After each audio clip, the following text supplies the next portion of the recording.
Hello, everyone, and welcome to Why Wasn't It Better? I am your host, Patrick Darms, And I'm your co-host, Anton Paras. and we have a return guest with us, Paul Kind. Welcome back to the pod. Thank you very much, and always a pleasure to be on the pod with you guys, Anytime we can have you back for a James Bond movie, it's a pleasure. and especially this one as well. Yeah, this is not just any yeah. Bond. It's the biggest, it's the best, it's Bond and beyond. That's what's on the poster. Solid poster. They don't make them like they used to.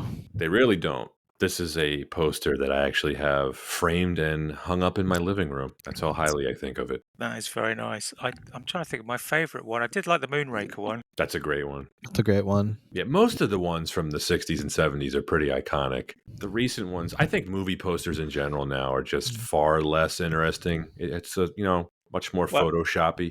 Yeah, exactly. There's no artist. I say no artistry, but no one's actually painted the poster, have they? They've literally taken a bunch of photos and done some magic on Photoshop, and that's it. I think there is something lost in that world.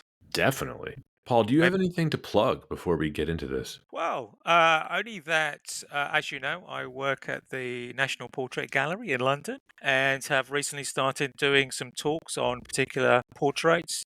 In particular, I've been doing recently Margaret Thatcher and Arthur Scargill, so some non-contentious subjects, as well as starting to do the highlights tour. So, if any of our viewers are ever in London, and I highly suggest they come to the National Portrait Gallery if they can. I can attest to this. Having been in London recently to visit Paul, I can back that up.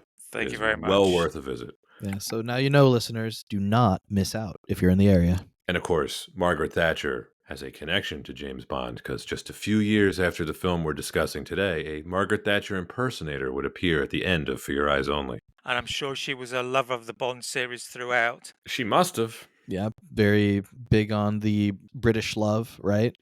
Especially this film, right? Keeping the British end up. Yeah, Literally and metaphorically. Yes. right. Like the way they close this film. Oh my. Incredible. I don't know what's better, the last line that Roger Moore has or the show tunes rendition of Nobody Does It Better. I'm not sure what they were thinking about it at that point. It's bizarre. Tonally weird. Is it Marvin Hamlish just being a Broadway guy? I guess, right? I almost expected all the sailors to be on the deck doing a song Right. and dance routine Because at the end. didn't he Yeah. do chorus line? Oh, I don't know. Anton? I think he did, right? Oh, did he? Really? I believe so. Oh man, looking this up right now. My Broadway knowledge isn't great. I could be wrong, but I think he did. I think one of those successful Broadway Yeah, shows. you're right. Okay. You're right. There it is. There's the connection. Don't know how appropriate it was for this film soundtrack, but there's a lot of soundtrack choices that we can talk about in here that I enjoy, but I have questions about. Mm-hmm. And this is going to be the first part of our James Bond double feature. We have done this before in a previous season with Thunderball and Never Say Never Again. So today it's The Spy Who Loved Me, and then the episode that listeners can expect to hear next is Moonraker, because that's just basically a remake of this film with a little bit of a outer space twist. British Secret Service agent James Bond and the beautiful KGB agent Anya Amasova, Triple X, team up to investigate missing British and Soviet nuclear missile submarines, following a deadly trail that leads them to billionaire shipping magnate Carl Stromberg and his deadly plan. Released on July 8, 1977 by Eon Productions and United Artists, directed by Lewis Gilbert, screenplay by Christopher Wood and Richard Maybaum, starring Roger Moore, Barbara Bach, Kurt Jurgens, Richard Keel, Shane Rimmer, Caroline Munro, Bernard Lee, and Walter Gattel. With a budget of $14 million, so $72 million adjusted for inflation, at a box office of $185 million, so $958 million adjusted for inflation. So, why are we talking about The Spy Who Loved Me? We're talking about almost all the Bond movies. This is the 10th official film in the series. It's Roger Moore's third entry, and it is what many would consider to be a high watermark in the series. Paul, I know you love this film. Mm-hmm. Tell us why. Tell us why you wanted to be here and talk about it. Okay, so as our listeners will know, I was a guest on the Live and Let Die episode, and obviously I really loved that film, and I was hoping that the next one will be as good as, if not better. And unfortunately, The Man with the Golden Gun really was forgettable. It was extremely disappointing. And in fact, I don't think I actually went to the cinema because my friend went to see it, and he just said it was rubbish. So that's how bad it was. So all of a sudden, you're thinking, well, what's this film going to be like? And it just lived up to all the hype. And it started really with, one of the best opening action sequences of any Bond film, as far as I'm concerned. Probably not surpassed until what? Casino Royale, right? I think. GoldenEye? Mm-hmm. Yeah, actually, that's true. Yeah, is that the one Yeah. with the dam? Oh, yeah. Yeah. Absolutely, yeah. Okay, I'll give you that. So apart from that, I thought, sitting in the cinema watching Bond getting attacked by these henchmen on going skiing down a mountain, and then all of a sudden he just goes off the cliff, and you're thinking, how's he going to escape this? And then all of a sudden the parachute comes out, the Union Jack is revealed, the Bond theme strikes up, and one of the best songs ever for a James Bond theme, the Carly Simon, Nobody Does It Better. It was just perfect, and I don't think the film sort of really slowed down too much all the way through to the end, apart from the singing and dancing at the end. So, sorry, just to finally add, the other thing is I have not seen this film actually for a few years. So, one of my favorites has always been also Moonraker. So, it's going to be really interesting to see how I would perceive those two films butted together and, how they kind of complement each other. So, it was a really good exercise as far as I was concerned, and two great films. I hear you on The Man with the Golden Gun. We covered that recently. Anton, we were pretty much in agreement on it. There's stuff in it we liked, but it's a slump. It's kind of a clunker. Yeah, I mean, we always say, they're iconic Bond moments, but not an iconic Bond film in some aspects. But we have quite a film on our hands here. We do. And Man with the Golden Gun was a slump at the box office as well. It definitely was considered a disappointment by Eon and United Artists. So the Bond series, if we're talking about, this is 1975, a couple years before Spy Who Loved Me comes out, it's in a weird spot. Crucially, Harry Saltzman, who had been co-producing this series with Cubby Broccoli up until this point, he fell into a bunch of debt and he was forced to sell his half of the series to United Artists. Cubby Broccoli is now the sole creative force behind this, while United Artists would own Saltzman's half. Broccoli would maintain full creative control going forward. Broccoli was determined to, quote, restore the series to the glory days of the 1960s, end quote. And he decided to go big with this one. We got double the budget from Man with the Golden Gun. He pulled out all the stops. They really needed this one to be a hit. It proved to be a massive success. Anton, you said the box office number, more than $900 million in today's money. It earned about $100 million more than Man with the Golden Gun. So that's the difference between these two films. And got 3 Academy Award nominations, which I think is pretty cool. Over the years, its legacy has only grown. It is consistently praised as one of the most loved, one of the most iconic, and it is one of the most famous films in the series. Maybe because the podcast is called Why Wasn't It Better, people may wonder why we're covering this, just because we wanted to. That's it. That's the only reason.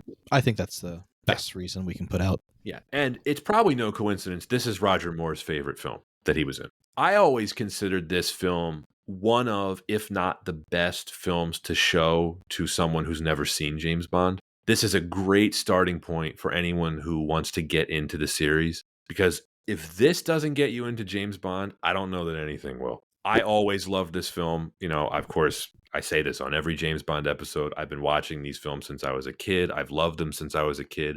This has always been one of my favorites. My opinion of it hasn't really ever changed. Just, I think, like the film's legacy. I loved it when I first saw it. I loved it when I rewatched it the other night. Anton, what about you? We have a lot of great just moments to go over with this film. And I really don't want to bury the lead in that I think very highly of this film. It is on the Mount Roger Rushmore of Bond films, as one could say.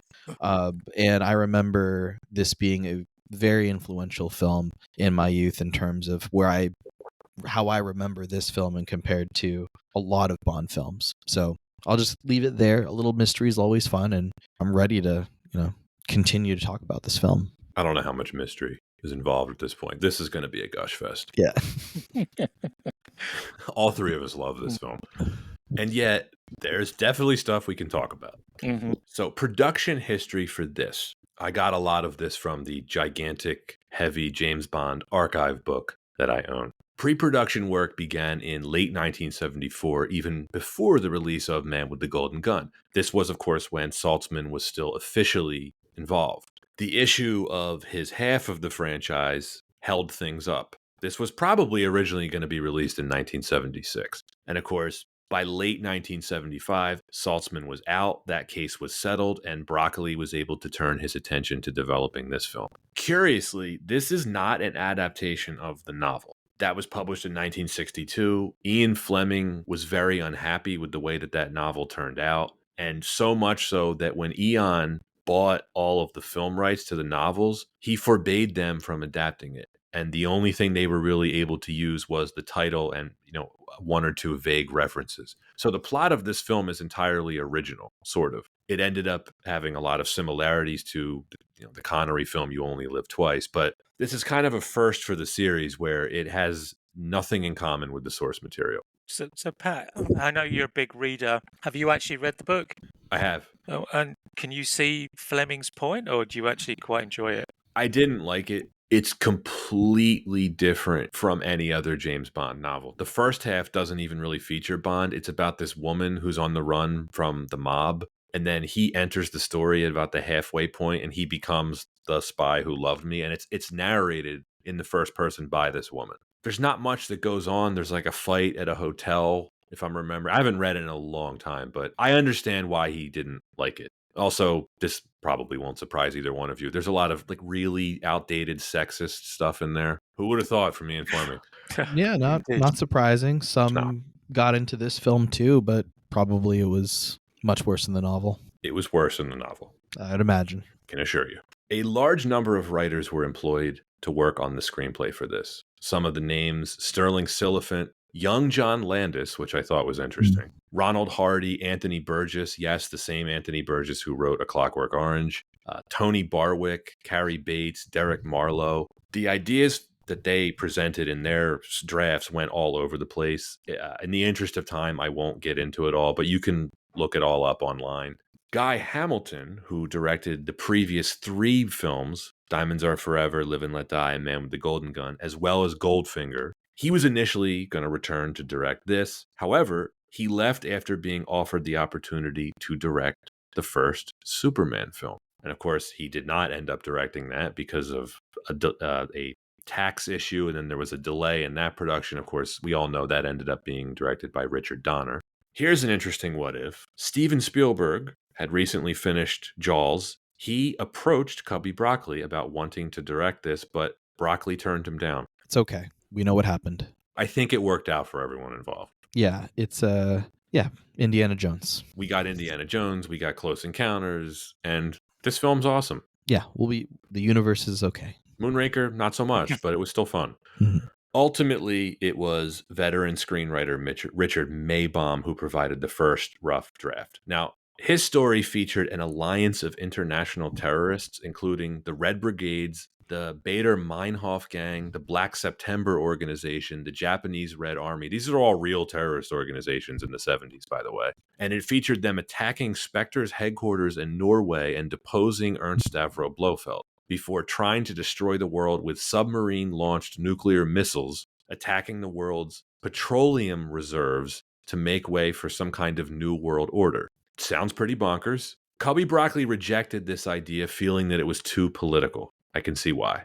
Dated and, well, like you said, pretty bonkers. Pretty bonkers, yeah. So Lewis Gilbert, he directed You Only Live Twice. They bring him in to direct this. He brings in a writer that he had previously worked with named Christopher Wood. Now, our old friend Tom Mankiewicz claims he did an uncredited rewrite on this, and Cubby Broccoli later stated that 14 writers in total contributed to the screenplay, but in the end, only Maybaum and Christopher Wood received official credit. Now, here's where it gets a little crazier. Before the production on this could start, Eon was slapped with a thunderball-sized legal barrier. Our old friend, Kevin McClory, learned that Blofeld and Spectre were going to be used in the plot, and he filed an injunction against the film citing copyright infringement. So to prevent a delay in filming, Broccoli ordered Christopher Wood to remove all references to Spectre from the script, and the primary villain was rewritten as Karl Stromberg. In June 1976, the court awarded McClory the sole rights to Spectre and Blofeld, officially settling the matter. So this is what would open the door for what eventually would become Never Say Never Again, all the way in 1983. But this is how that started. And we talked a little bit about that when we covered that film, Anton. So this is a bit of a retread, but it's, of course, very relevant to this film's production. I mentioned how Broccoli hired Lewis Gilbert. Not a coincidence that he had directed You Only Live Twice, because this film is I would say, very polite rehash of that film. Now, Roger Moore was offered the role of Lieutenant General Brian Horrocks in A Bridge Too Far, but he had to decline due to a scheduling conflict with this film. By the time he became available, Horrocks had approved Edward Fox to play him. Edward Fox, great English actor. Just wanted to give him a shout out. And of course, Edward Fox would eventually play M in Never Say Never Again. Oh, do come along, Bond. Love his voice. Gilbert decided to fix what he felt the previous Roger Moore films were doing wrong, which was writing the Bond character too much to the way Connery played him. And instead, he wanted Bond to be, quote, very English, very smooth, with a good sense of humor, end quote. Lois Chiles was originally sought to play Anya. Now she ended up playing Dr. Goodhead in Moonraker. This is something I love. James Mason was considered for Karl Stromberg. James Mason, just a wonderful voice. And I want you to both think about what kind of a film this would have been if James Mason had been involved. Mr. Bond, it's absolutely wonderful. It would have been different. I mean, the character itself, Blofeld stand-in? Very much so. Do you think they would have actually given him more screen time if it was James Mason? I think if James Mason were here, he would certainly hope so. Does James Mason speak in the third person? Let them get ashore and then kill them. Were they the two on the train?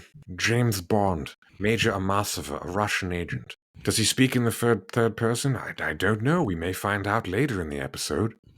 Why can't we just use a little bit of AI and just replace the voice on the film just to see what it's like? I hope someone does that eventually. Because, look, we're going to talk about Stromberg. I'm going to call him right now a low-energy villain. Yeah, he's okay. Great henchman, though. Well, I suppose he has to pack in an awful lot in very short scenes, doesn't he? Yeah, he has to provide a lot of exposition. Yeah. It's the difference between we look for subdued roles from great actors and then sometimes just subdued, towing the line between, quiet rage and just quietness. He's by far the oldest Bond villain ever, right? He's got to be. Yeah. So Michael Billington, Sergei Barsov, Anya's lover in the KGB, would later be under consideration for 007. During the brief time, it was uncertain if Moore would return to the role in 1980. Ken Adams' design for Atlantis was inspired by Aquapolis, the Japanese floating city designed by a Japanese architect. The original plan was to film at Aquapolis, but this was ultimately deemed unfeasible. As no studio was big enough for the interior of Stromberg's supertanker, and set designer Ken Adam did not want to repeat what he had done with Spectre's volcano base in You Only Live Twice, quote, a workable but ultimately wasteful set, end quote. Construction began in March 1976 of a new soundstage at Pinewood, the 007 stage, at a cost of $1.8 million.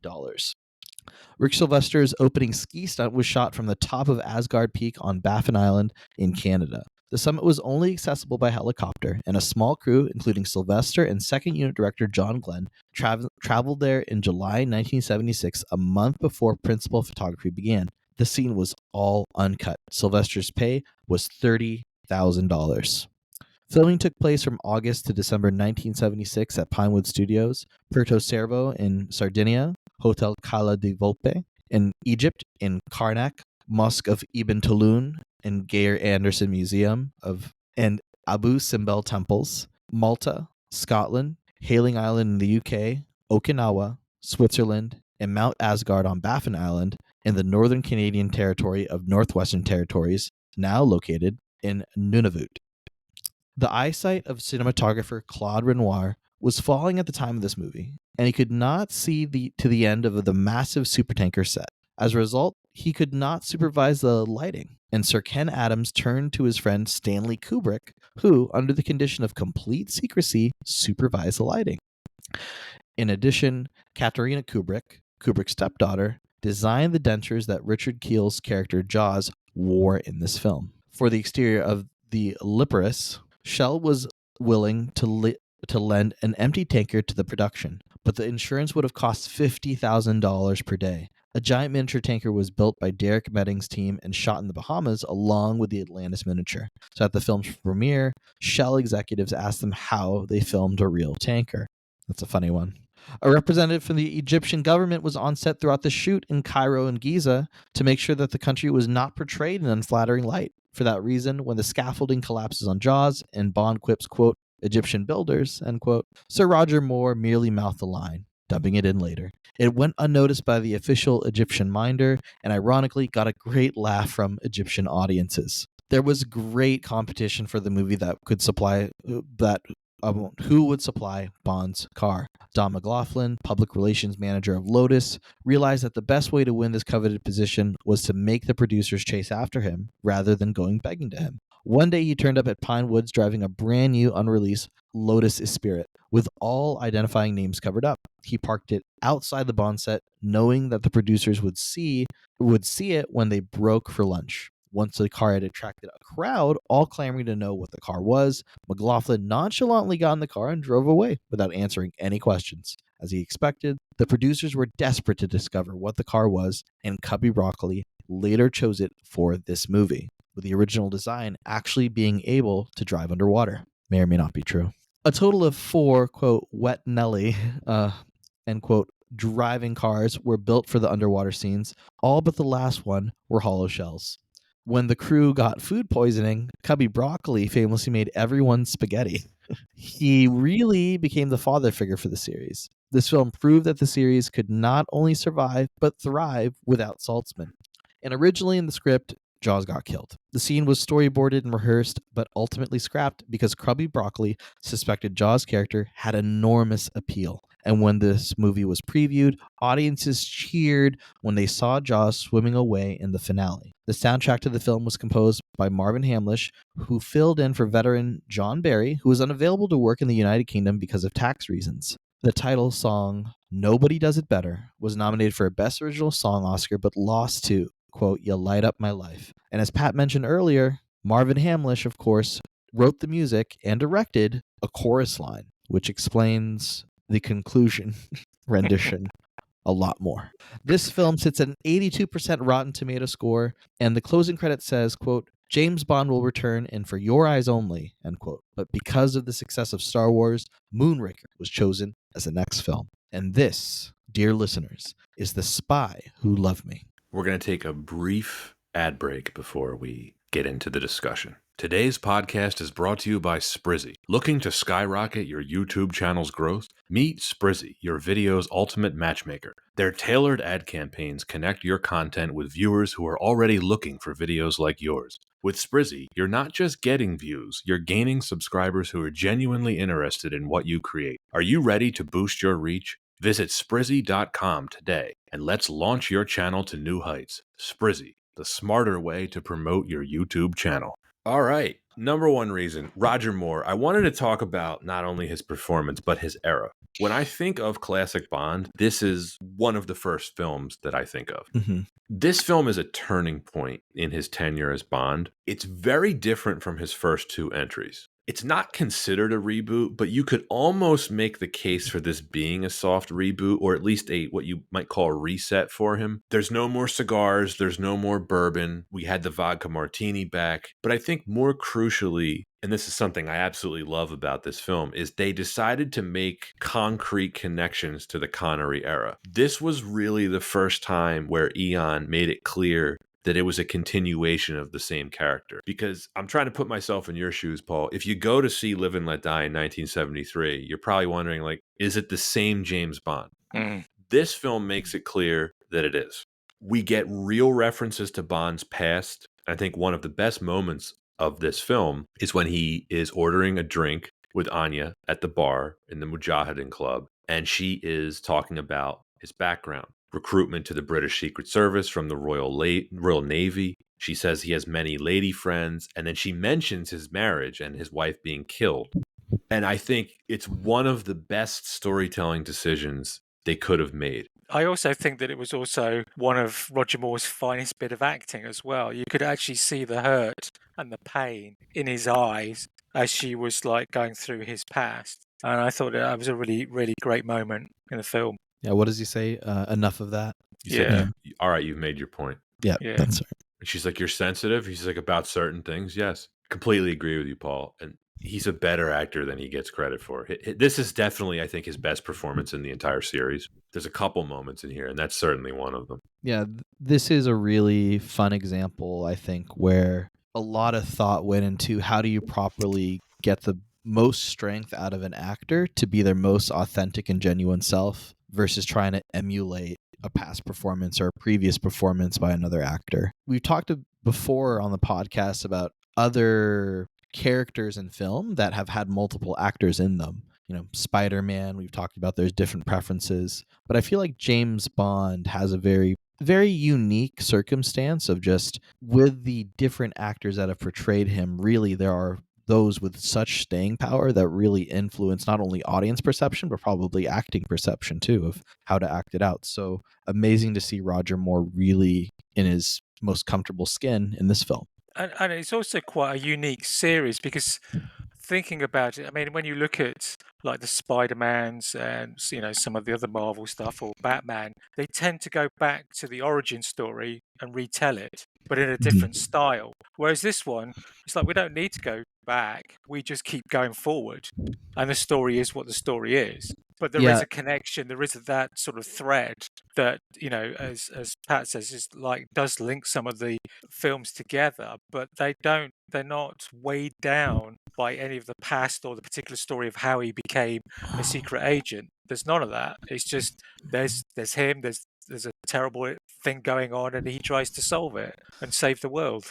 You know, I think you made a really good point around like the continuity of it all. I think another British IP that has kind of a very similar, I guess, circumstance of different actors portraying a character is Doctor Who. And that's where I think it is embraced that a different actor will have a different flavor of Doctor Who. So I think so early on in the series for James Bond, I think this is something where this was a turning point for the series.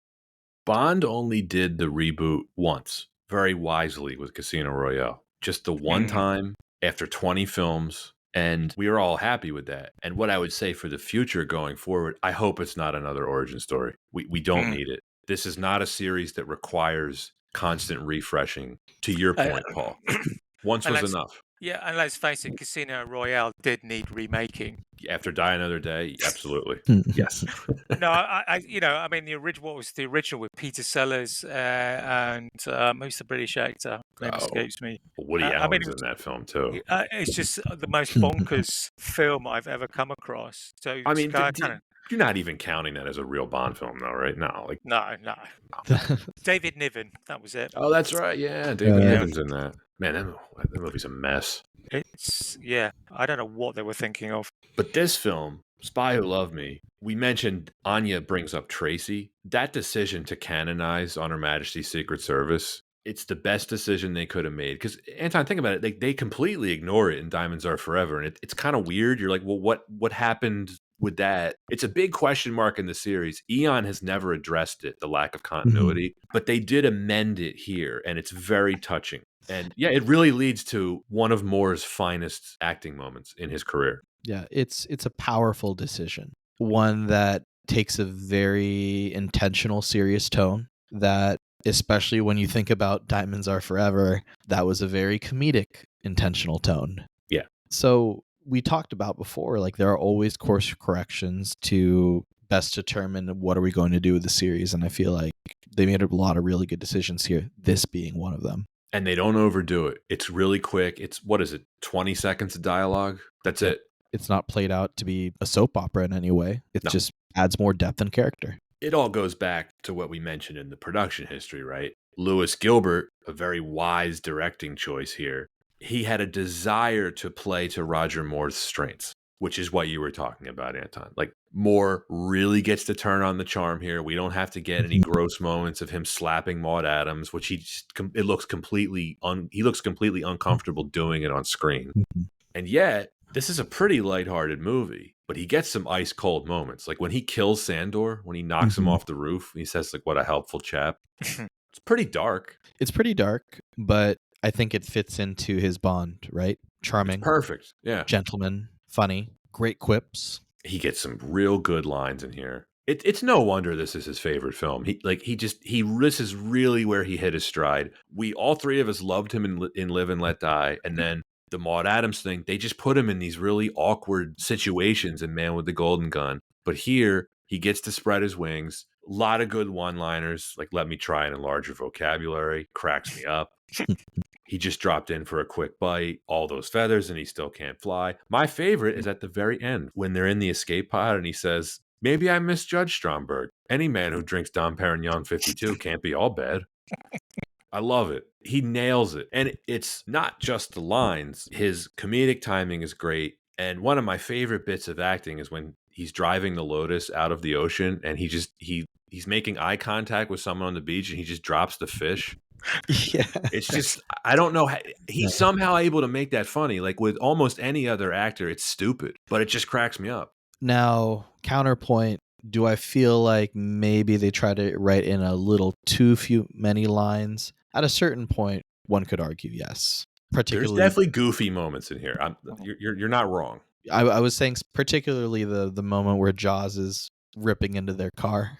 Yes, that's fair. Yeah, that one is when I felt like, okay, we get it. He's very funny, but that didn't bother me as much as some of the directing choices that were made. Like, do we really need Lawrence of Arabia music? I don't know. I don't think so. It didn't help the movie in any way, really. Just trying to make it feel a little bigger than it really was. But I think it was a trope that went through a few of the Roger Moore films where they would reference other Hollywood films. I mean, I know from Moonraker where they did the door numbers and it was Close Encounters as they press the buttons and you got duh, duh, duh, duh, duh, and it's like, all right, it's a bit goofy. Yeah, but we'll let him off. Paul, I know you love Moonraker, but I think you can agree they took it too far with that film. Yeah.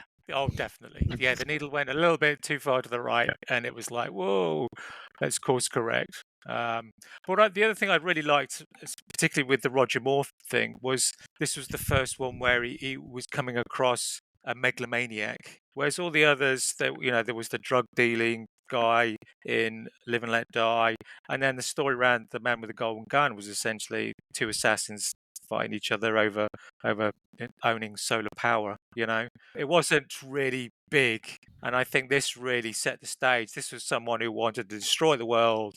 Bond was there to try and save us, and I thought Roger Moore did a great job in doing that. The next reason is going to be the villain, so we can get right into that. But I think really quick, in conclusion here, this film, with the exception, there's maybe some goofy moments, but they got the balance right. This is the perfect balance to me in a Bond film of spy thriller and the fantastical and the serious and the camp. They got the balance right. 98% of the film, I would say. I agree with that. Now let's talk about number 2, Stromberg and his plan. Is Stromberg a good villain? Stromberg, I think, is a very weak villain, and I think he's very clearly Blofeld light. Diet Blofeld? Diet Blofeld. I love it. Me personally, I just don't think he was given enough time to develop his persona and his plan. If you look at the amount of airtime he actually had in the movie, it is very brief. And I said earlier, he had to condense a lot of exposition. And, to try and do that while these scenes he has are so, like, at the beginning, we have to clearly show that he's a baddie by, having that woman go down the lift and then blowing up the two guys in the helicopter, all done in a very short period of time. Yeah, okay, he's ruthless, I mean, the poor woman didn't even have I don't think she had a line of dialogue. She just got up, got into the lift, and then the next minute she was eaten by a shark. I love when the elevator's not moving and she's like, something's not right. She's just looking around. I think his acting is okay. Kurt Jurgens. Yeah, his acting's fine, but Yeah, Diet Blofeld. He's a little boring. He's literally the armchair villain. You know he's not going to get in a fight with Bond because he looks No. 80. Yeah, he looks like he'd just be much more comfortable watching a screen and eating pistachios. I might cut this out because this episode is going to air 2 days after Election Day, but like he kind of looks like Joe Biden. I can see that. Like, just So true. should I keep that in? I mean, it's we can decide later. Either I'll say I I'm agree. not trying to make a political statement. All I'm saying is that he's elderly and slow, and he obviously can't move around. And do I need the giant James Bond villain to look 80 years old? No, I don't. But then I suppose if he is presented as kind of a younger, fitter, and stronger that's going to have a fight with James Bond, then you don't need Jaws. Jaws is the balance between him and his maniacal dream of destroying humanity and living under the sea. He could have been Using these Drax. strongest. Well, yeah, I suppose so. But there was, I guess, Drax. They did a good job of explaining his wealth. Yes. You know, the whole chateau scene and all this kind of stuff. This man had a lot of money, whereas this one, he's on a weird submarine, effective. So you mean you mean the chateau that was somehow located in Southern California? Yeah, well, I mean, when you've got the billions, brick for brick, yeah, take it from France and rebuild it. It was actually one of my favorite bits in the film. But in this one, how can you present his wealth apart from the fact that he's on that I don't know how would you describe the base, an underwater base, an aquatic base? Yeah. I suppose the fact that he had he had the opulent table, the dining room area with the lovely paintings. I just love that eccentric. We must go underwater. He's no James Mason. No. Just think about it. They do make them so good, don't they, Mr. Thornhill? I mean Bond, not Thornhill. That's a different movie. Yeah, and even actually, it was a bit anticlimactical as well when they kind of met for the first time. For the 90-second meeting. Yeah.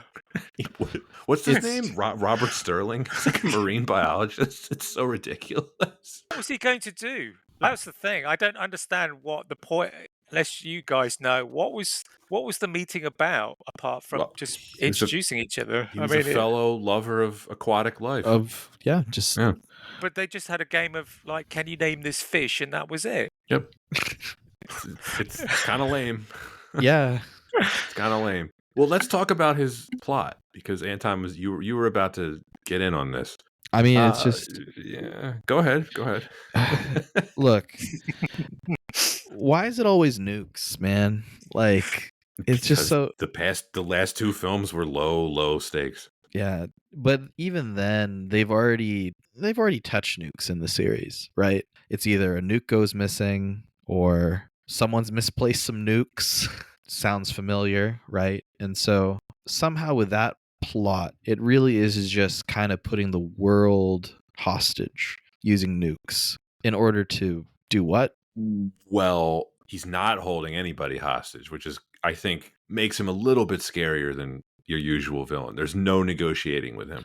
Oh, right. That's fair. But to your point, why did they go nukes? I mean, they were just basically remaking You Only Live Twice, so it had to be some kind of a doomsday scenario between the United States and the Soviet Union. But he wanted to make life anew beneath the sea. It's like, with whom? He doesn't really appear to have thought this out at all. I mean, unlike Drax, who did. Drax had a plan for this. Drax was like, I want beautiful people around me. Right. And the thing is, you actually saw his new Eden, right? You saw the spaceship emerge from the darkness. Whereas this particular film, you got a model, like a 12-inch model of my Atlantis. And so you're relying on the audience to go, okay, I guess this place must have thousands of people in it. But I always wondered, like, how do you explain that to people who work there? You don't. No. Yeah, how does that work? Because, like, he seems reliant on electricity and, like, having servants. Like, he's eating Tabasco with his, he's eating oysters with Tabasco at one point. He's just going to live under the sea forever? That's his plan? I think it was. Oh, this is a question I had, too. So in the climax, right, when Bond is going to rescue Anya on Atlantis, there doesn't seem to be anyone else on there with Stromberg except for Jaws. So it's like, who was he going to live on the base with? Just no one? I mean, he obviously wanted to have sex with Anya because he had her tied up in some sexy outfit. But it's what's he going to do? Well, I think, my personal view is I'm assuming that the base already exists under the water and is already occupied, and his vessel is just merely a way to get from there to the surface and back again. And you They have to don't use show your it though. No, and that's the biggest disappointment, I think, of the movie, that there was no sense of where their future was going to be, and you actually saw it, and ultimately you'd expect that also to be blown up. That's one of the things Moonraker did better than this film for sure. Is like Drax is a far more fleshed out villain, and his plan is, I mean, equally ridiculous. But you seem to. It's almost like they saw the deficiencies in Stromberg's plan in this one, and they made an effort to address them in Moonraker. Also, what kind of timetable was Stromberg on? What's the time frame of this film? How many days would you think this takes place across? It's like a week. Yeah, maybe. Mm. Yeah, because that's the other thing too. If you just want to blow up the world, it's like hijack some nukes, nuke it up, taking too long. That's my question about this, right? By the time the pre-title sequence is over, both the British sub and the Russian sub have been captured, right? So what was stopping Stromberg from launching the missiles just immediately? I told you he's holding the world hostage. He's waiting. So the plot can happen? Right. And this is the thing, right? He gets obsessed, or he gets tripped up by obsessing over the tracking system. Like, if he's going to destroy the world, who cares if the plans get leaked? What does it matter? Like, why would he waste 2 seconds thinking about the tracking system? I guess he's No just answer. It's just No. it's just not a man. It's just a man not in a hurry, He's definitely not in a hurry. I mean, he even makes time to receive James Bond posing as marine biologist Robert Sterling. was that believable? Yeah, it's when you look at it like that, you think, yeah, okay, so a small meeting while at the same time basically planning to destroy the world. There's Yeah, a like- man who doesn't know priorities. He's not even friendly. Like, you're expecting him to receive, a fellow lover of aquatic life. You'd think he would display some Largo level hospitality, Anton. But no, No. he's a dick. Doesn't even shake his hand with his weird webbed fingers. Yeah, I think this is fair to say lower tier when it comes to Bond villains. It seems like we don't mind it so much because the set pieces are just awesome. And I think it probably talks to the fact that it's more about Bond and Anya going around trying to solve this and get to the base and kill him, kind of thing. He just fleshes it out to a certain point and says, I'm nicking nukes, I'm going to destroy the world. That's enough for us. We're interested in how Bond gets there through Right. all his gadgets and set pieces. Yeah, like the biggest plot armor is when the Liparus captures the American submarine. It's like they already had 2 missile subs. They didn't need to capture a third one, but we needed Bond and Anya to get on that ship. So that's what they come up with. Well, you always need like a backup in You case, do. plan A doesn't work. Great villain death, though. I love it when Bond executes him. It's quite brutal, isn't Mhm. it? It is. It is. Shoots him right in the crotch. But he shoots him. It shoots him like 4 times, I think, just to make sure. Whereas Yeah. other ones, he's just like punches them out. Yeah, good double tap. Yeah. And then he can't shoot Jaws. Well, he hits him in I the mean- teeth, right? Doesn't he? Hits him in the teeth. Yeah. Drax, just shot him into space. He turns into the doll. So great. Yeah, this was definitely a if you want to call it a course correction. Cubby Broccoli hearing the criticism about the previous 2 films being very low stakes, and he's just like, fine, I'll give you the biggest stakes there are. Just nuclear holocaust. Yeah, pretty big stakes. In the terms of like villain meter, I think he's still above like Colonel Tang Sun Moon. AKA Gustav Graves. Really weird. He's better than Safin in No Time to Die. And honestly, I think he's better than what is it? Lashiv? Oh no, I like Lashif. I think he's better than in terms of really being like kind of the mastermind behind the whole operation. Yeah, but Lashif wasn't a mastermind, was he? No, he was just kind of more. He had a gambling problem. Yes, he did.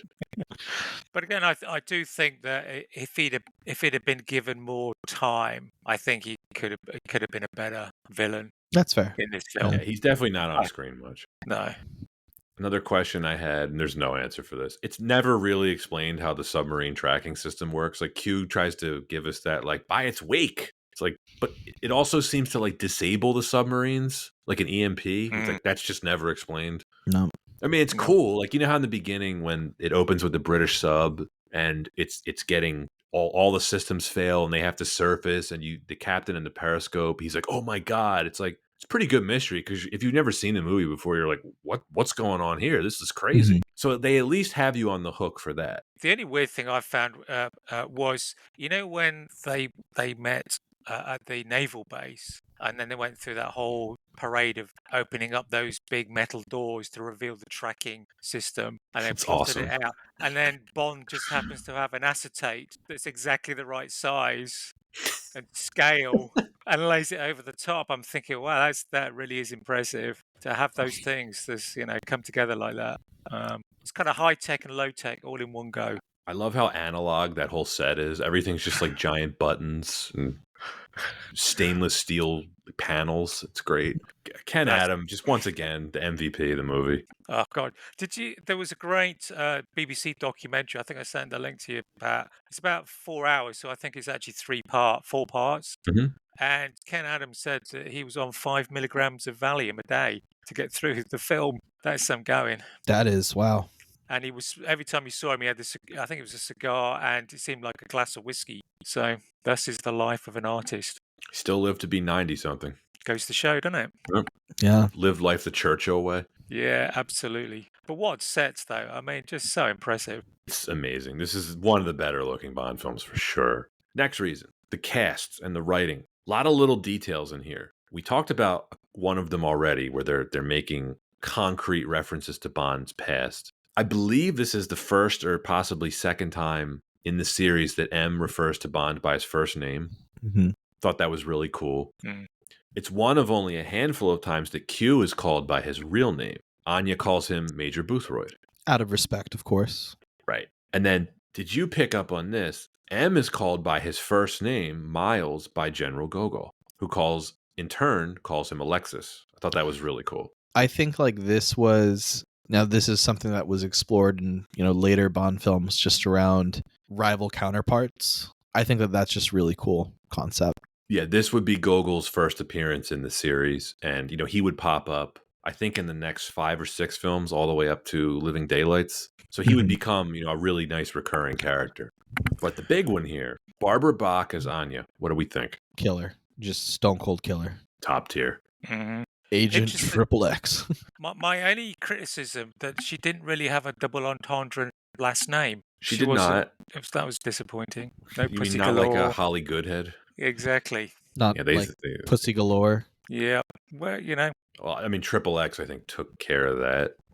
actually, yeah, that is true. Yeah. Yeah, I think that was enough of the double entendre, but I also just couldn't not think of the really horrible Vin Diesel series. Yes. I'm very fortunate that I was able to not think of that. Yeah. So thank you. Well, either you think of that or you think of the sequel that had Ice Cube.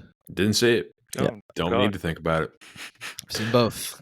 Someone had to. Her character's great. She's one of the best women in the entire series. Mm-hmm. Her and Roger Moore have great chemistry together. But more importantly, it's the first time we see an equal to Bond, and you get some really brilliant interplay between the two. She has a real character arc with real motivation. She's one of the best written characters, I think, in the series. Yeah, I think there's something to it when the believability of a character is just ability to fight or ability to just be at the top of their game.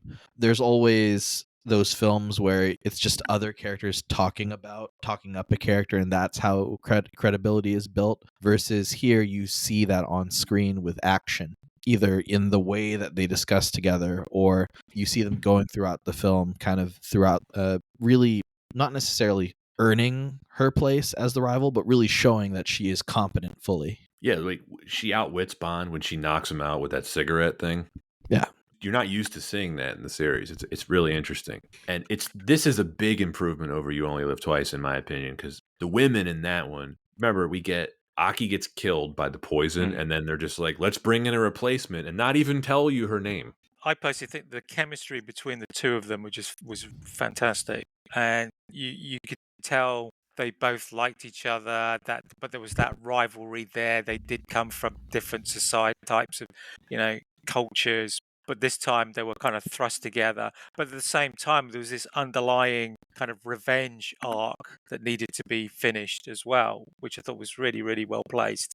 That's what I mean about giving her an arc. It's just Mm, something you don't usually see with a Bond girl, where she's not just there to be his love interest. She has that whole revenge subplot, and that definitely leads to Roger Moore's best bit of acting when she confronts him, when she shows mm. him the picture, and she's like, "Did you kill him?" And he's just like, "No, who is he?" And she's like, "The man I loved." And he like admits it. He like looks away, he thinks about it for a second, and he's just like, "Yeah, I killed him." Very unusual for this series. Plays it straight Yeah. and sincerely. She has a great character introduction too. You first see her, or you see her early in the film, but Bond sees her at the pyramids. They talk briefly, and then they meet at the bar, and they order each other's drinks. You're right, Paul. It's just the banter between them. It just lasts the rest of the film, and it's brilliant stuff. I'd also like to do a shout out to Naomi, the helicopter pilot, played by Caroline Munro. Mhm. I thought she played that brilliantly. This kind of stunning woman, like as she came off the boat, and then you saw the interaction between Bond and Anya. Like Bond looked like a schoolboy gone lucky, and just her look and stuff. I've almost like a couple, you know. And I thought she, all of them played that scene really, really well. All the dialogue stuff is just good, and there's a payoff when they first meet in the bar. Remember, he tells her, "Let's say au revoir. I have the oddest feeling we'll be meeting again, someone." And then he echoes it later when Stromberg's taking her away, and he says, "Au revoir, Anya," and like she knows he's going to come for her. Mm-hmm. It's great stuff. We get Jaws, played by Richard Kiel. Take your pick, him or Oddjob, best henchman in the entire series. He's amazing. It's Iconic. so good. And this is why, like, this is another key reason, right? Just strong staying power. And almost seems like a little bit too much. We talked about this, or we will talk about this in Moonraker. How much did the studio love how well received Jaws was? Too much? Probably. He's far more effective here when he's just the Terminator.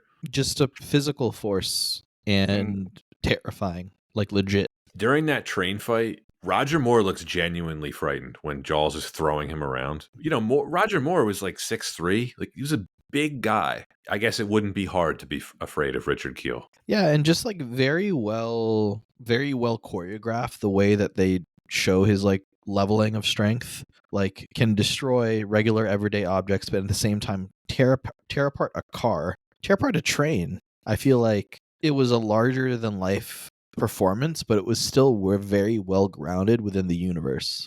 It was. Yeah, all their stuff together at the end. And I see why they kept him alive. When he pops up out of the water, audiences reportedly cheered in the theaters. Yeah. Like, Paul, were you delighted when he survived at the end? Oh yeah. I mean, it's one of those weird things, isn't it? When you suddenly find yourself semi rooting for them and you don't know why.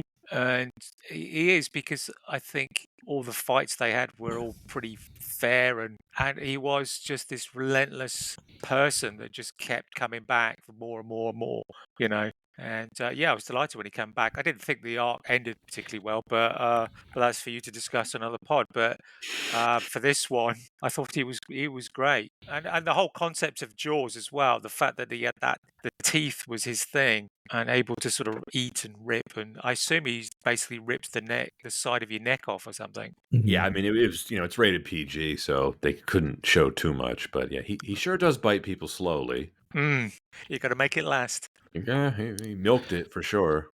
This is the last film in the series to feature our friend Shane Rimmer. He plays Commander Carter, the commanding officer of the USS Wayne. And he popped up a lot in this series. We've shouted him out a number of times in past episodes. He plays a NASA technician in You Only Live Twice. He is the head of Willard White's aerospace division in Diamonds Are Forever. He provided a voice in Live and Let Die. Really veteran of the series. He was a Canadian actor who worked in Britain for a number of years. And I don't know why this would be the last time he showed up in Bond, but he gets a real supporting role here, and it's great to see him in it. He's one of my favorite Bond allies in really the whole series. Very memorable, and he gets a real funny line when he tells Anya that she's like, "You don't have to show me any special favors," and he says, "All the same, I think it'd be better if I did." Oh, you dog, you. That's another great bit when the guy comes in. He's like, "What's the matter? You never seen a major taking a shower before?" It's the way he closed the door and I kept Right. looking. It was fantastic. Also, we get the first appearance of Frederick Grey, the British Minister of Defense, who obviously survived into the Thatcher administration, Paul, because this was a couple years before her, Hmm. and he would be ever present throughout the 80s. So he must have been really good at his job to, be retained by a Yeah. conservative PM. Yeah, but never underestimate the establishment for longevity. Yeah. You notice Bond calls him Freddie when they're walking along the docks in Scotland? Oh, yeah. I thought that was interesting because in all the subsequent movies, he just calls him Minister, obviously, and Gray doesn't really appear to know him that well in Moonraker. Like, remember in the scene in Venice, he's like scolding M. He's like, your man should be taken off this immediately." Yeah. It's like, okay, Just while you mentioned it, that scene and the docks.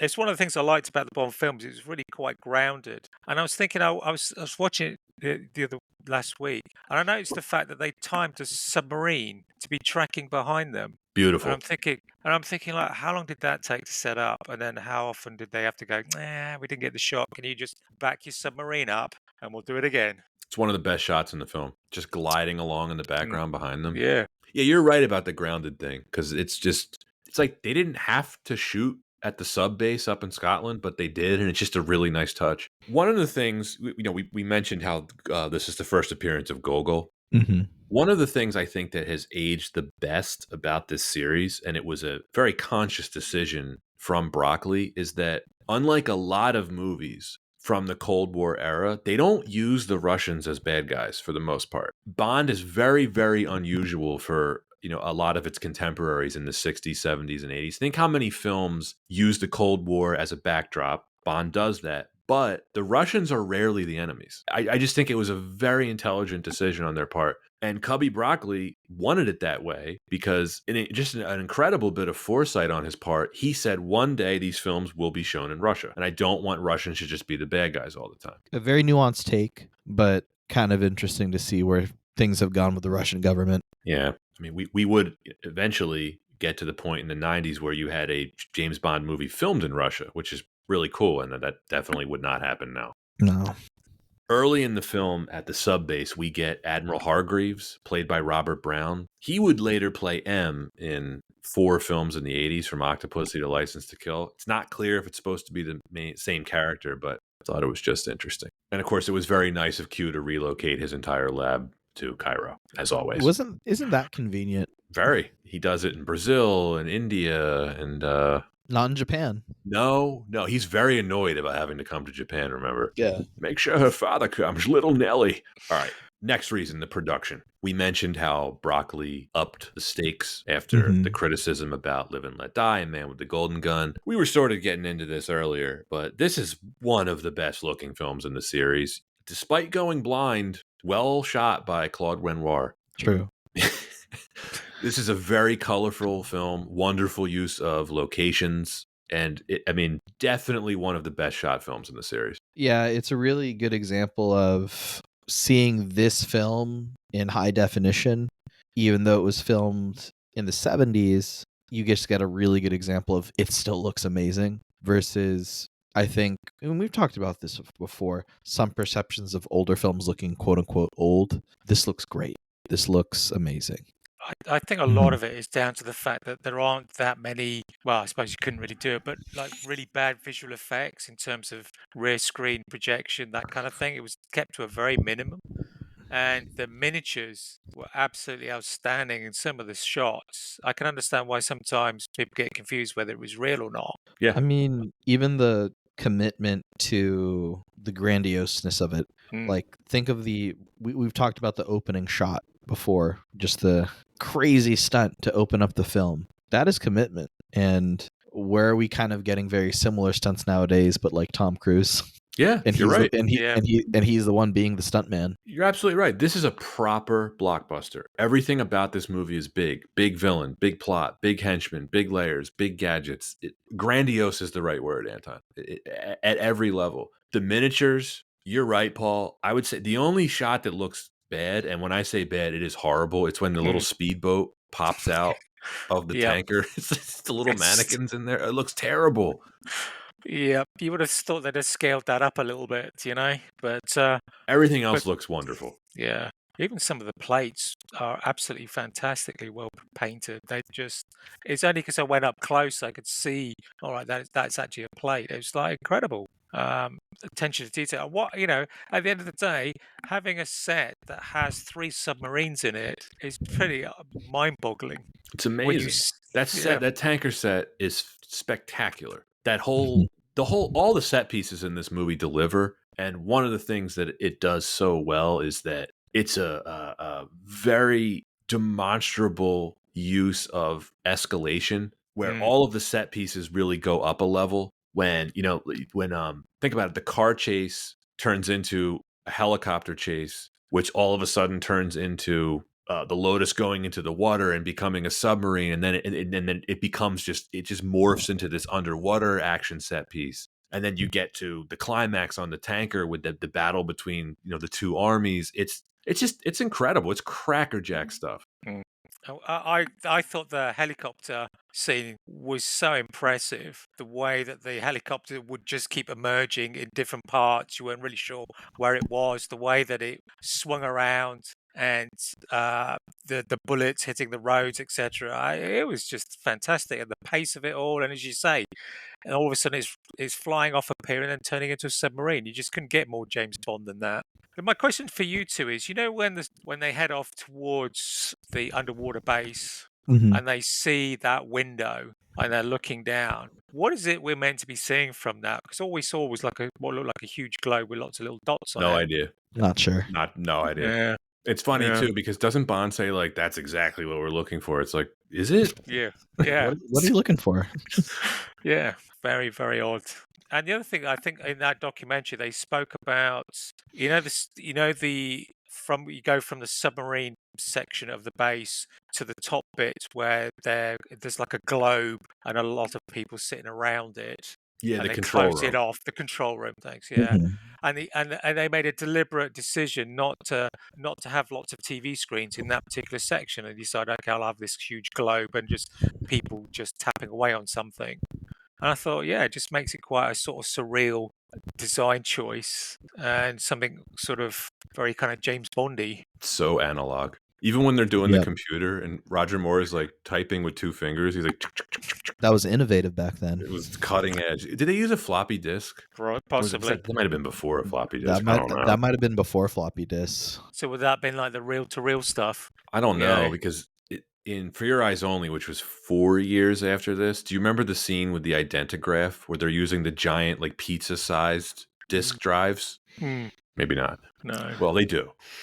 Well, let's just put this into context. If it was a floppy disk, that means they would have been able to put 1 megabyte of information. That's all you needed. Back It then, probably would have yeah. taken about half an hour to do that, Yeah.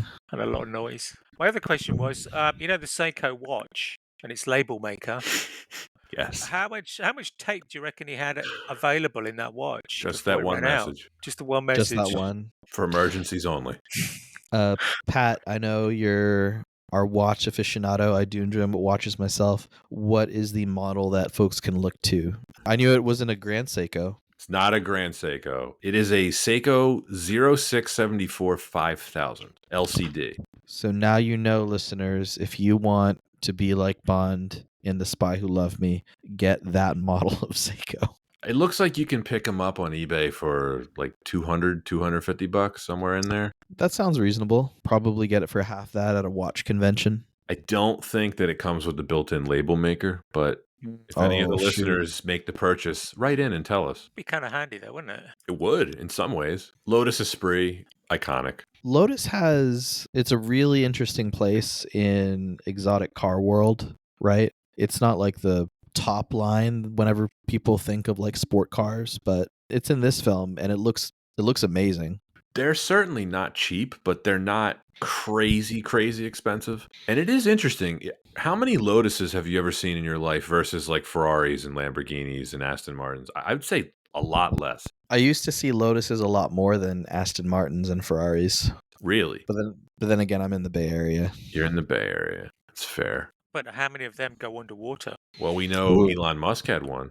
Well, there was so in Palo Alto, there was a dealer for Lotus, McLaren, Ferrari. I'm trying to remember if there was another. And then Rolls-Royce was known to be in San Francisco itself. Of course. So, yeah. Point is, you don't see many Lotuses at all. No. I think the key thing, though, is the fact that it's iconic. If you put all the vehicles from all the Bond films, there's probably very few that you'd be going, oh, that's from that film, that's from that film. But the Lotus, the Aston Martins, they're so distinctive and so memorable. It really is. Title sequence, what do we think? Oh, man. A lot of naked women. Very Russian-oriented. Yeah. I think it's one of the better ones in the series. It's good stuff from Maurice Binder. I'd say it's one of the more iconic title sequences. Some of them I think are pretty boring. In some of the films, they would get. It looked like throughout. I think as you get farther into the '80s Bonds, it looks like they were just steadily spending less and less money on it. We've talked about View to a Kill. That opening also featuring the snow. You mean with the women skiing? Yes. In like the neon glow stick, whatever. Mm-hmm. Maybe the most '80s thing ever. Yeah, God, I can't wait to cover View to a Kill. My gosh, Paul, where do you stand on View to a Kill? It's not. I kind of lost. Kind of went away from Bonds really after Octopussy. Okay. So I didn't really come back to it till GoldenEye. GoldenEye. Thank you. Okay. Yep. All right. That's usually where everyone came back. I started to feel that Roger Moore was getting a little bit too old for the role. Oh, he was definitely too old for the role in View to a Kill. There's no doubt about that.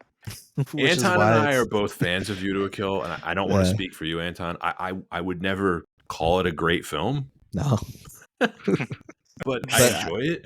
It's so entertaining. I saw it for the first time this past year because, Paul, I'm sure you know, I love films that have on-location filming in San Francisco, and that one's just so fun because it's all over the Bay Area. And it's like, and it's getting from one location to another in a blink of an eye.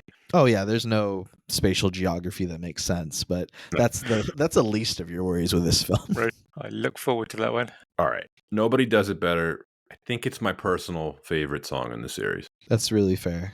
Timeless. Some of the best lyrics. Great job by Carly Simon. There's not much to say about it. Like it's just it's a perfect song. As you say, it's timeless. You can't, because it was just bordering on the kind of synthy world, and you occasionally heard it throughout the film, but it didn't in the theme music, which is great because then you can't really place it. It's timeless. Yeah, I mean, Live and Let Die is still in my top. Can't argue that. Yeah.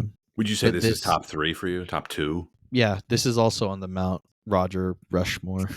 I don't even think this is controversial to say. Roger Moore had easily the best title songs of any actor in the Bond series. Between this, Live and Let Die, and View to a Kill, and For Your Eyes Only, like, come on.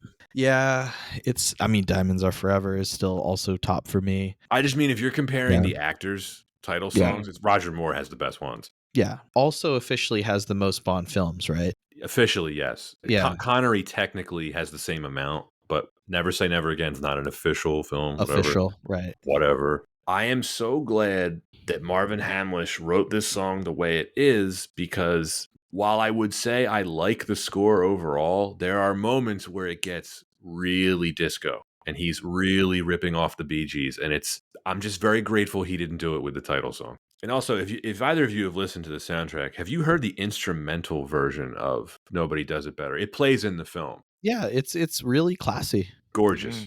Yeah. Saxophone, that I think it's a jazz guitar. It's the gorgeous the chorus line version. I don't know, but yes, they're just so weird. They're just in bed, winks at the camera. Not only is it weird, it's not on the soundtrack. It's just in the film for whatever reason. They didn't include it in the soundtrack. Like, Anton, they put the honky tonk version of Man with the Golden Gun in the soundtrack, but we don't get the chorus line version. Nobody Does It Better. What's the version on karaoke machines? If you ever do this on karaoke, you have to do it. That Nobody Does It Better. Got to be that version. It's very self-specific, isn't it? Yeah, good score for Marvin Hamlisch, though. Although I have to point out, and this is again, another reason why the Academy Awards is just a bizarre thing to talk about. Marvin Hamlish got nominated for the score. John Barry was never nominated for any of his work on a Bond film. It makes Not no fair. sense. No. That's travesty. Yeah.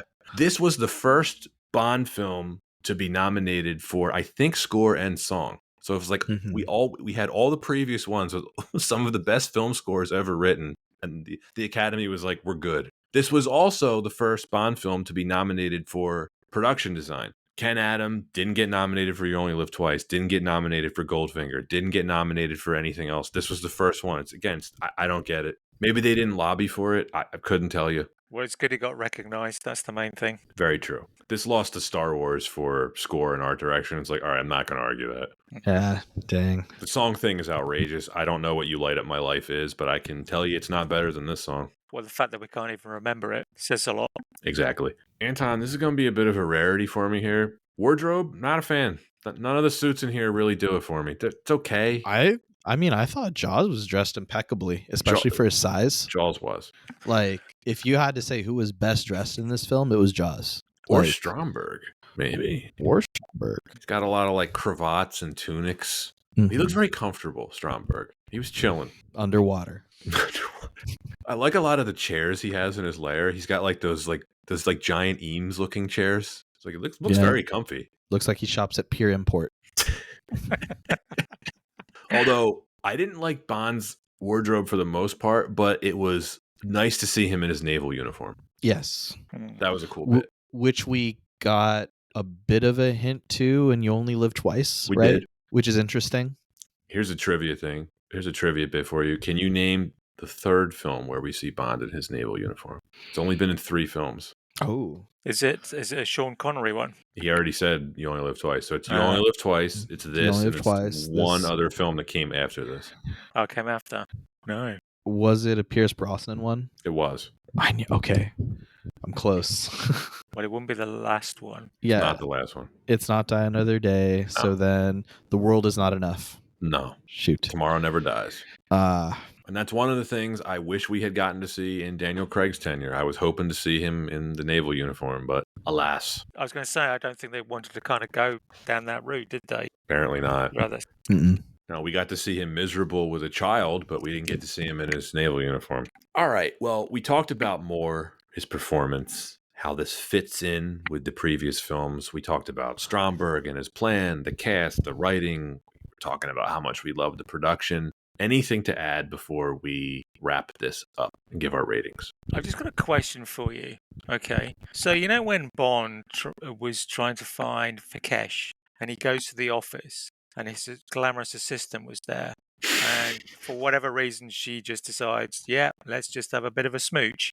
She sees the assassin's gun and then turns around, Freaks out. No. freaks out, and basically takes the bullets for him. And I'm thinking, wow, that's amazing charisma from Bond that she's willing to sacrifice her life for him. Unless I missed maybe I missed something. I don't know. No, that's an actual natural response that can occur when very handsome men have that effect on women. It's also you can see it happen to women that kiss Glenn Powell. Is that a reference to something? No, it was just a joke that didn't land. Oh shit! Oh my gosh, I'm sorry. Yes, Paul. I don't know what happened in that scene. I've never been able to figure it out. Originally I thought maybe Bond had actually twisted her around and put her in harm's way because that's the kind of cool, cold.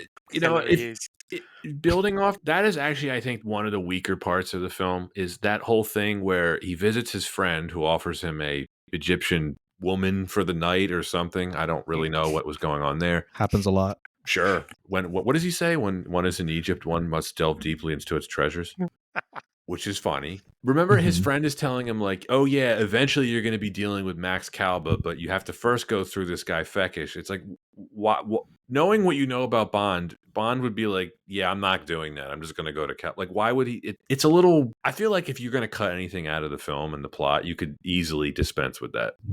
I suppose similarly, the whole train fight. No, say, the train fight's awesome. I just feel like it's a bit of a retread, but I know Broccoli wanted it. You're not wrong. It's like, how did Jaws know they were on the train? It's kind of like in the next movie, how did Jaws know that Bond and Goodhead would be on the cable car? He just had a whole elaborate thing set up for them just in case they happened to wander on the cable car on Yeah, Sugarloaf Mountain. just don't look into these things too deeply, I say. No, you can't. I feel like on some of these Bonds, we criticize the plot, and like the more I think about it, it's like, are there any good plots in any of the Bond movies? I don't think there are. Unless we put each of them on like a board and just have it distill it into its most natural form of like what is the basic plot. It's too hard to say which one makes the most sense. All I can say is this one still like makes a lot more sense than Diamonds Are Forever. Yes, that's by far the worst. Sounds like we should do a whole episode on that. Analyzing the plots of James Bond. Going to lead to a lot of dead ends, I can tell you that. From Grounded to Die Another Day. From Russia with Love is pretty... Yeah, straightforward. Actually, very straightforward. Actually, you know what? I'd say all the Connerys except for Diamonds Are Forever. Like Dr. No, pretty straightforward. From Russia with Love, Goldfinger makes sense. Mhm. Thunderball made sense, right? They just hijacked nukes. Yeah. You Only Live Twice was goofy, but it was pretty linear. Honor And Majesty's then- Secret Service, pretty That one's stupid, that but it was stupid. Chateau Ladies. Yeah. Well, I think we can end it there. Sure. Paul, as the guest, would you like to go first? Yeah, sure. Okay, so I have to say, this film is one of the great James Bond romps. It covers all his, really cements the tropes, the megalomaniac baddie, exotic settings, lots of ladies, great locations. The theme songs was outstanding. The opening sequence that we talked about, train fights, believable henchmen. And it's also, as I said before, it was well grounded, which I absolutely love. The models are outstanding. The sets, superb. I think that it's probably slightly too long, but that's just a minor criticism. I think the Stromberg character could have been a bit of a better match for Bond, and their encounter I thought was a little bit too brief and pointless. But I thought it's just one of those great films and a peak Roger Moore, and I'm really glad to have been able to review this. I think this is one of his best acting roles that he's ever done. He's got some great one-liners. The chemistry with Barbara Bach is very real. And you get those instances where he does kill Stromberg, and it was pretty brutal. That sort of touches on the darker side of Bond, which again I really like. I mean, story-wise, it's a bit of a retread, as you said, of You Only Live Twice. Sorry, yeah, You Only Live Twice. But I think this film makes it its own. It does take certain elements, but it's still a fantastic piece in itself. So I, as a child that watched the movie, and as an adult, I would give this an A. Very nice. Echoing a lot of what you said, this is peak Bond for just a lot of reasons. Despite the setbacks and the legal issues that they encountered during pre-production, Cubby Broccoli's gamble paid off. I feel a little bit bad for Harry Saltzman, but seems like he wasn't needed, at least not at that point. You can certainly ding it a bit for being a retread of You Only Live Twice, but I think in many ways it is an improvement over that film. The addition of Barbara Bach's character is, for me, the biggest selling point. I absolutely love her chemistry with Roger Moore here, and Roger Moore has never been better. It's easy to see why this is his favorite. This is the definition of iconic. This is top tier Bond. And we were getting into the reasons of why it isn't perfect. The plot, there's holes in it. The villain, he's not one of the better ones. Would it have been better if they had just been able to use Blofeld like they wanted to? I think definitely. But the production of this film is just so strong. It is so good to look at, and the song is so good, and the score is so good, and it's just one great scene after another. And I think that's why I'm willing to forgive some of the silliness of the plot, is because it's all of the set pieces. Almost every single scene in the movie, something iconic for the series happens. It hits all of the sweet spots in all of the right places that I don't mind the flaws. It's an important film in the series. It revitalized the series. It is absolutely a return to the golden age of James Bond. Paul, I'm right there with you. It's an A. You've both already said all the amazing things about this film. I don't know anything more that I could add to it, but I do just want to say I just have such a huge appreciation for just the production team, the production as a whole, to make such a conscious and deliberate effort to redefine and not be afraid of embracing deliberate story choices or tonal shifts that allowed this film to flourish. Too often do we get course corrections that feel inorganic or just trying to catch a trend. And I feel like in this film, this was pure perfection in the way that Roger Moore is able to fully embrace himself as Bond, and the film was so much better for it. So, for me, this film is an A. Yes. A's across the board. I love it. Harmony. Yeah, harmony. Mm. Doesn't happen on every episode, and it shouldn't happen on every episode, but it's nice when it does. Paul, as always, love having you on. Thank you very much, and always a joy to be able to share our enthusiasm over Bond on this podcast. So thank you for the opportunity. Of course. Well, you know what we're having you on for next.